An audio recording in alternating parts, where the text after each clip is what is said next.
such an amazing job. When you watch your Phillies broadcast, I love them with Barkant, with Mike doing post game.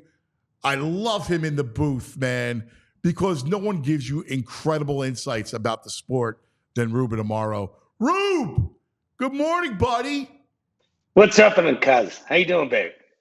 Listen, your insight, like you've done it all. You played, coach, GM. Nobody knows this game inside out like you. I've said this all the time. I love you in the booth. I love your analysis after the game or post game with Michael Barkan. But your insights to the game are just so. You have a unique perspective. I really appreciate it. I love doing it. And for me to be able to do it with the team that I grew up loving and really understanding. I mean, I got to obviously have a broad history with my dad being involved and in on the field and in the front office and all that stuff. But it's been a real joy for me to be able to sit in the booth and to sit in the studios with all those guys, Barkan and Ricky and Ben, T-Mac. I mean, even at times with Fransky, it's been really, really fun to be able to bring, at least a little bit of my perspective to the game. Well, truthfully, I think we're stealing it because you should be working in the game, but I'm happy that you're here. I mean, listen, you and I go back 100 years since you were a player, but you're an asset to organizations everywhere.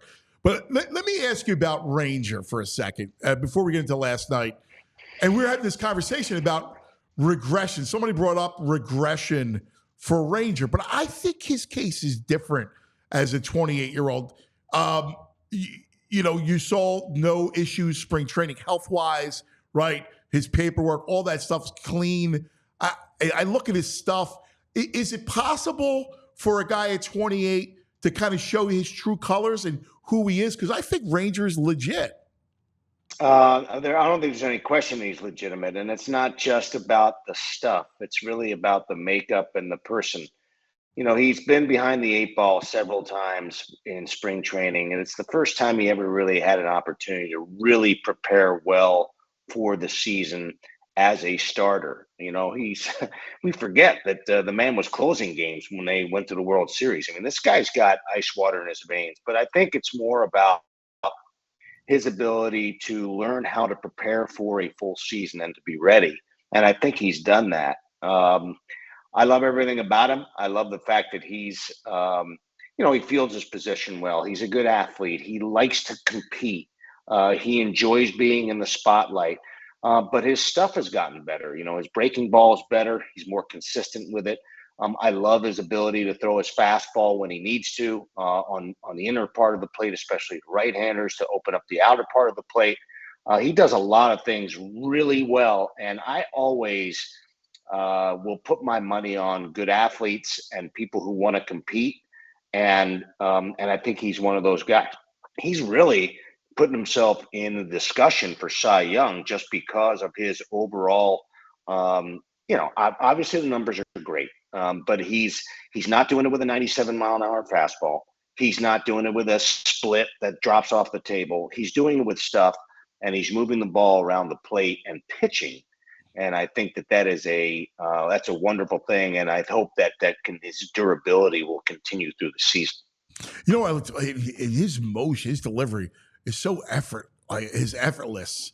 It's so smooth, and it's almost like. It was funny. We're talking about Logan Webb last night about the idea about playing catch, and that's really what Rangers doing.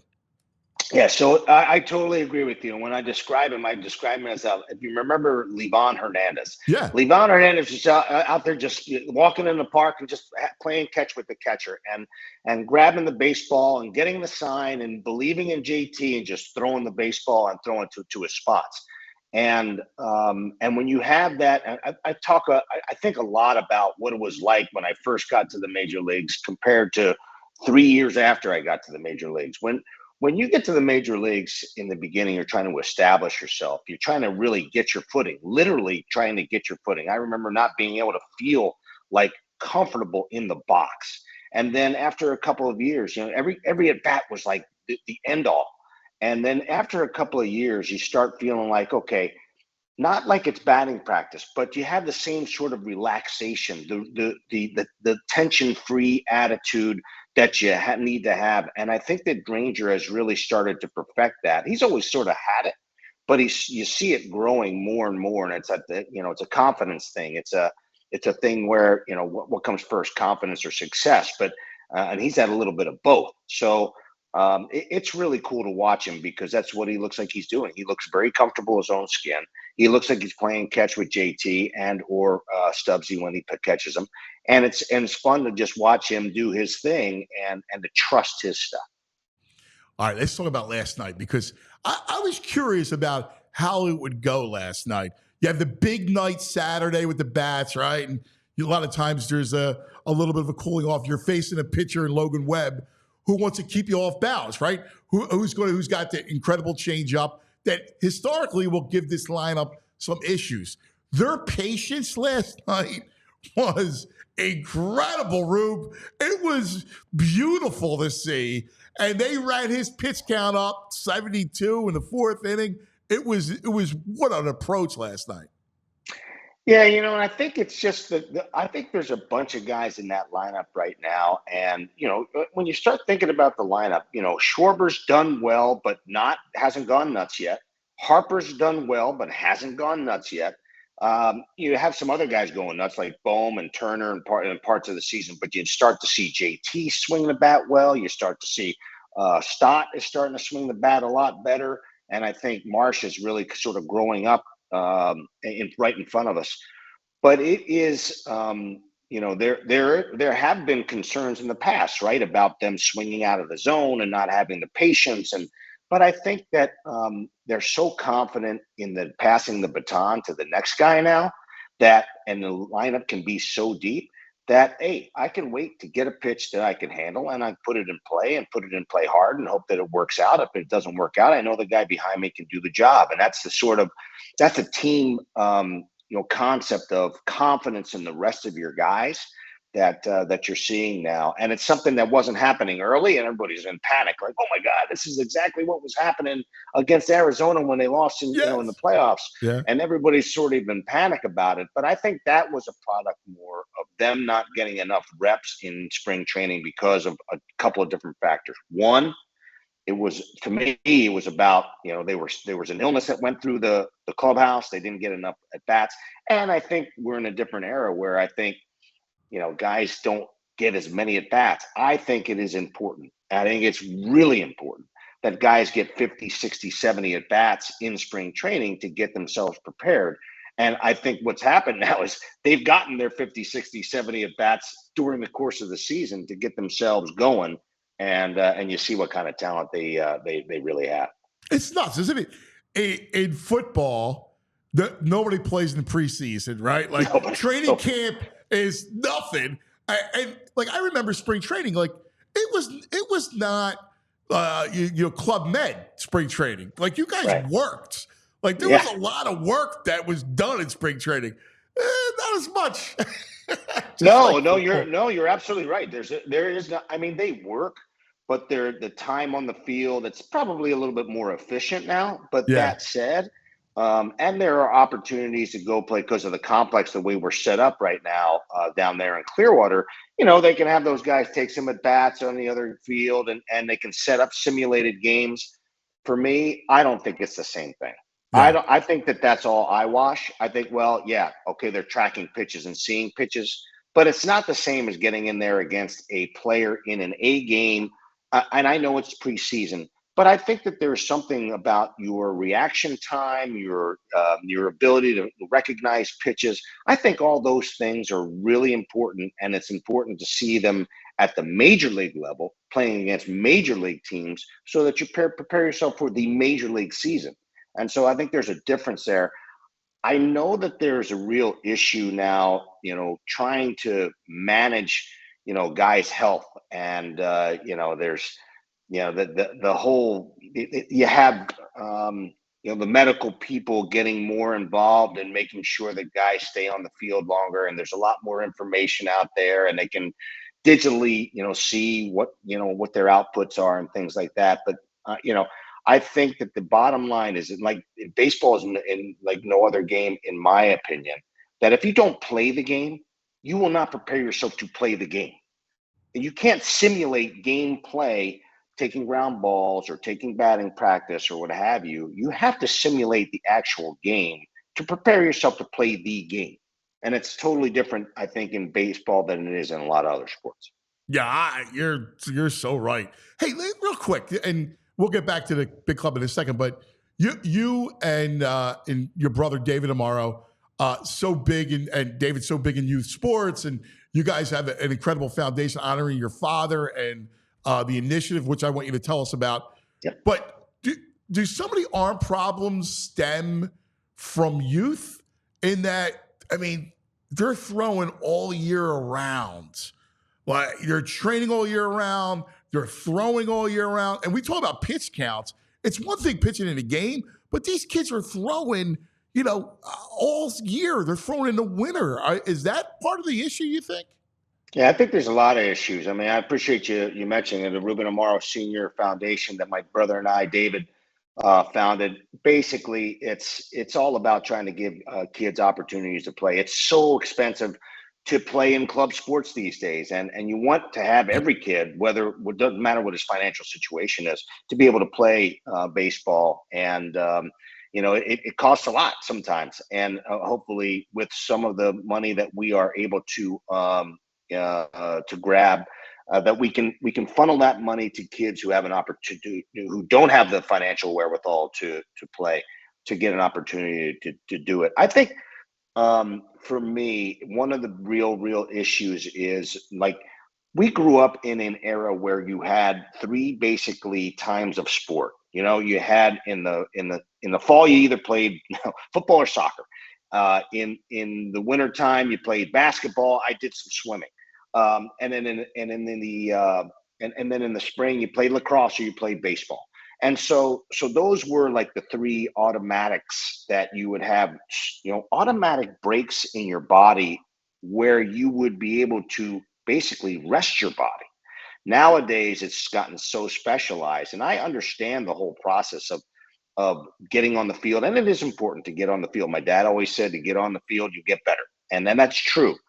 But there's a difference between getting on the field and wearing yourself out. Your bodies, as young kids, are not really physically prepared, and they're not put together in a way such that doing this motion of throwing it's just such an unnatural thing to do to start with, that if you start putting the kind of stress that's put on by playing 250 days instead of 75 or 80 days, then as a youth, someone younger, your bodies, your tissues are just not able to handle that.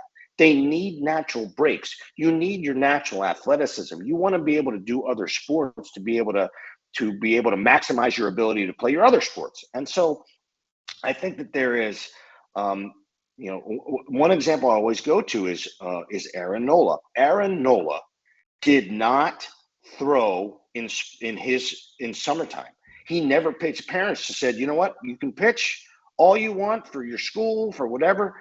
And then he ended up pitching like once a week at LSU. He's now the most durable player in the game. Yep. Because he long tossed, he took care of his arm, he gave himself natural breaks, and they did a very smart thing of taking care of this young man, and he's taken care of his arm. Now, knock wood, he stays as healthy as possible, but he's been the most durable pitcher in the last 10 years of baseball. There's nobody who pitches more innings. And so, I mean, to me, you basically need to take your natural breaks in any sport to be able to, especially when you're young. I mean, you're 15, 14, 13 years old. Dude, it's insane that people are actually having Tommy John surgeries or having, issues with their arms. I think that's one part of it. The other part of it is there is such a drive for people to throw the ball and spin the ball as hard as they possibly can, and that's going to make their kid get a scholarship at Stanford or at Vanderbilt or whatever the case may be. Well, guess what, guys? If you're not on the field and you break, you ain't playing anywhere. And that's the fact, Jack. And so, to me, I mean, certain people have the natural ability to be able to throw the ball hard because of their natural, just like anything else, just like any other sport. You have a natural ability to do certain things. And there's ways to grow and there's ways to make yourself, to improve.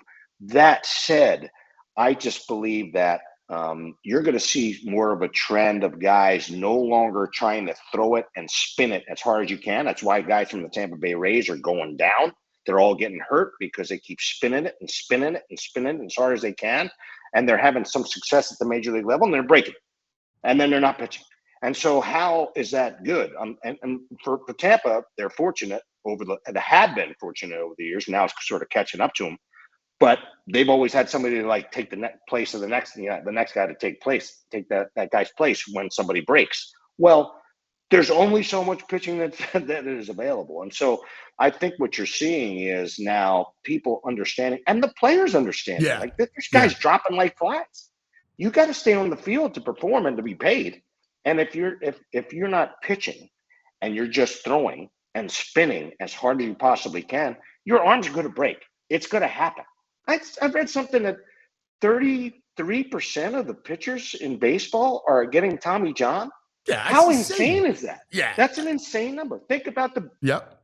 billions and billions and billions of dollars that are being lost because guys can't stay on the field because they're trying to throw it as hard as they can and they're trying to spin it as hard as they can.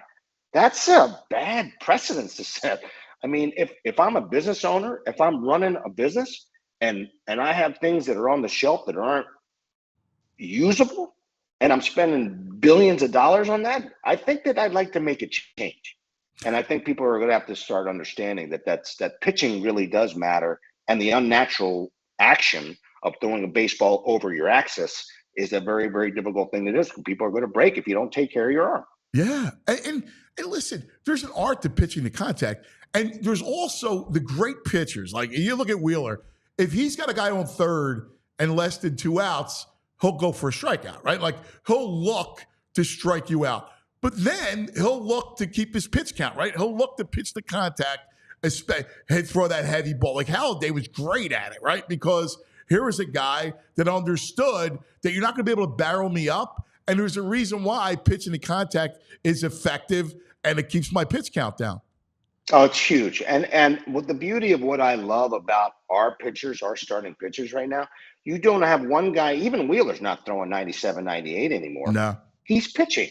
So he's throwing 94 to 96, but he's moving the ball. He's cutting the ball. He's spinning the ball when he needs to. He's carving up the zone, much like many of the other guys are doing. And you're not looking at any of the guys, none of them. Nola's not throwing 94, 95 anymore. He's throwing 92, 93, but they're pitching. And if you can pitch, and if you can carve up the strike zone, and you have the ability to keep guys off balance in some way, shape, or form, that's the art of pitching. When you can get the ball off the barrel and you can have them make soft contact or weak contact, that's the art of pitching. That's what you've seen for hundreds of years. Yes. And then there are folks who came into the game who decided, oh, guess what? We're going to make people miss the barrel by making them miss pitches because we're going to make them throw 100,000 miles an hour and spin the ball at 95 miles an hour. That's great. Except it was bad for the game, number one, because nothing was happening. And number two, guys were breaking and they weren't able to throw the ball to a spot. Now that there's some guys who can throw 100 miles an hour and throw to a spot, not very many of them because it's a hard damn thing to do. But it's a beautiful thing to watch our Phillies pitch and watch how, I hope, knock wood, they can stay durable, but they're not. It doesn't look like any of these guys are throwing with maximum effort, other than the guys in the bullpen a little bit. Yes. Yeah. Because they have some natural breaks. Nobody's going back to back very often anymore. There's no 3 out of 4 reps. So they're getting some breaks there. But I think it's a really, really cool thing to watch, and I hope the trend gets back to that because starting pitching, when you start thinking about like how many innings you have to log over the course of a season, whatever it is, 9 times 162 innings, and you have your bullpen logging 60% of those innings, you're really in trouble. I mean, how many arms can do it? They just cannot do it. You're putting your organization in jeopardy.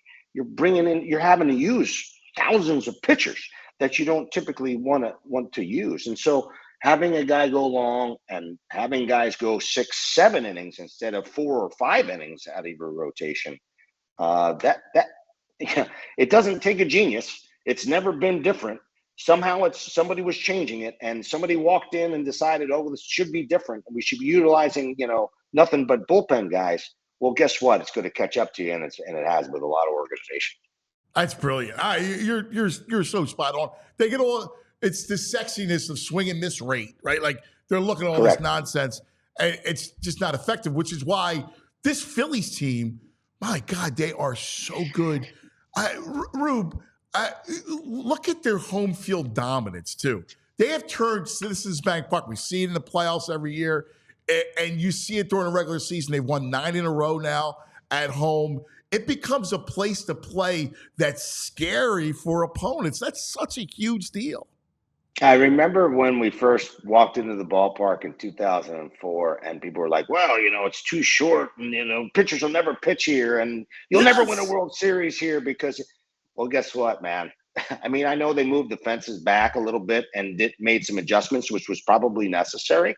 And we did it after the first or second year. But I think by and large, and Charlie Manuel used to talk about this all the time, if you don't want to play here, man, you don't want to play anywhere. I mean, the atmosphere there, the fact that there's a passion by the fans that is like none other, and we all know that because we've seen it for years. But I think there's also the cool thing about this ball club is that they've sort of they build a reputation or a relationship with the fans that a little bit similar to what happened in like '93, where they started to really enjoy being around those players. They got a little character. They're obviously very talented, but they also have embraced, the fans and understand that the fans are passionate and get pissed off when they don't play well, and they cheer them when they play well. And I think they have a good understanding of that. But I also think the fans are a little kinder and a little gentler, right? They've adjusted. They've adjusted to guys like Alec Boehm and helped them sort of, and Alec, to his credit, did it himself. And then a guy like Trey Turner, who was struggling last year. I mean, you see some things that have happened where the fans have sort of boosted those guys. And I think, and this as well as anybody, I think that the beauty of the fan base of Philadelphia is that they actually feel like they can affect the game or affect the outcome by the way they behave. And I think it's true. And I think they've started to behave probably a little bit better. Yes, they will tell you that when you're not performing well or not giving the effort, they will let you know and they will boo you. But I think additionally, they've also recognized that that players need some support, and they've been really supportive in that regard too. You know what I think too has changed? The love. Their love is greater. So their appreciation of really good players has changed. Like, so now they'll celebrate in a different way. Like I remember when I was a kid, when you and I were children, they're all nasty, like the great players, they would just eviscerate the next day. But now they would do that. I mean, Mike Schmidt was probably the most booed player in the world because the anticipation of him and the expectation of him performing well was so high that when he didn't do it, I remember. I'll tell this story. I think Dave Hollins went 3 for 4 one game, and this is back in '93, '92 or '93. I can't remember. Our team wasn't in '92. We're not a great team. He went 3 for 4. He had 2 home runs. He had a chance to be bases loaded in his last at bat and drive in another, 4 runs or whatever. And he had already driven in like 7 runs, and he grounds out sharply to second base, and they booed his ass. And I'm thinking to myself, come on, guys. I mean, let's go. I mean, in this day and age, I think the difference is that if he did not and he made it out, he would probably be cheered when he went back to the dugout. I think there's a little bit of a different mindset, and I think you're right. I think that they're respecting the guys that are playing well a lot more, especially if they give effort, man, if they give effort.